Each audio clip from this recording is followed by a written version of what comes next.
Hiwalay na raw ang engaged couple na sina Bea Alonzo at Dominic Roque ayon sa source ni OG Diaz.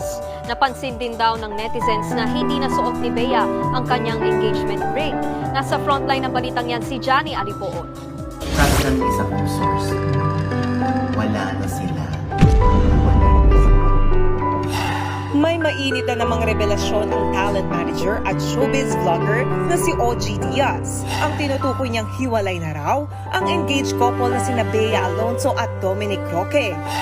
Unang umugo ang isyong hiwalay na sina Bea at Dom nang mapansin ng netizens na hindi nasuot ng aktres ang kanyang engagement ring.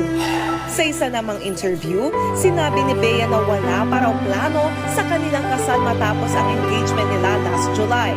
Dapat din daw lalaki ang nagpaplano. Si Dom naman, may nabanggit na dati tungkol sa mga iimbitahan nila sa kanilang kasal, gaya ng kaibigan nilang si Catherine Bernardo. Mapansin natin sa mga sagot ni Bea, yung hindi pag-iwas, hindi niya alam ang yung isasagot. Kasi nga, hindi pa siya handa yung kalooban niya para isagot kung ano yung totoong salubin niya. Huli pang post ni Bea ang Japan trip nila nitong January. Matapos niyan, lalo pang nagtaka ang netizens dahil wala si Bea sa birthday ng nanay ni Dom.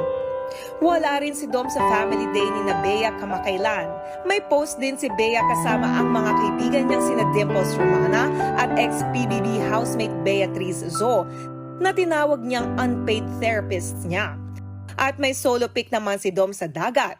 Hindi pa kinukumpirma o itinatanggi ng dalawa ang issue at pina-follow pa nila ang isa't isa sa Instagram. Pero ayon kay Mama Ogs, inaayos daw ni Dom ang issue para matuloy ang kasal, na ayon sa kanyang source ay September gaganapin sa Madrid, Spain.